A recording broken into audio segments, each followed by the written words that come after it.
Assalamu alaikum friends. Welcome to Simply Perfect Spices. Try करें fusion twist Italian spaghetti with spicy tandoori flavour. आज की हमारी सिर्फ चंद ingredients से तैयार होने वाली quick and easy recipe tandoori chicken spaghetti. सबसे पहले हम गाजर और शिमला मिर्च को फ्राई कर लेते हैं। 2 दरमियानी गाजर लें, राउंड स्लाइसेस में कट कर लिया, और 1 शिमला मिर्च। अब इनको इतना फ्राई करना है कि ये थोड़ी सी सॉफ्ट हो जाएं। ऐड करें 1 कप उबली चिकन या चिकन टिक्का ले लें, इसको भी फ्राई कर लेते हैं। फ्राई करके सबको निकाल लें। अब इसी ऑयल में 1 छोटी प्याज चॉप्ड ऐड की और सौते करें।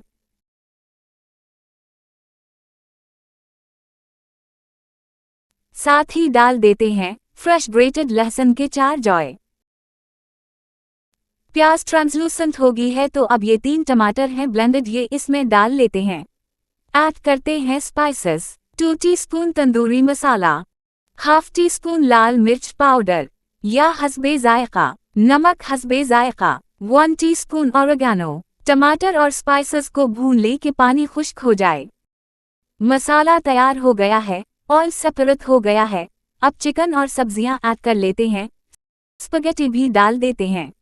3 cup boil spaghetti packet instructions के हिसाब से बॉईल कर लें। सबको अच्छी तरह मिक्स कर लें। आखिर में 2 से 3 खाने के चमचे चॉप्ड हरी प्याज ऐड करें और मिक्स कर लें। सबको अच्छी तरह मिक्स कर लें और चंद मिनट कुक कर लें कि सारे फ्लेवर्स आपस में ब्लेंड हो जाएं। Tandoori chicken spaghetti is ready to serve and enjoy. Thanks for watching. अगर आपको ये रेसिपी पसंद आई है तो लाइक, कमेंट और दूसरों के साथ शेयर करें। और नई रेसिपी वीडियोस के लिए सब्सक्राइब करना ना भूलें।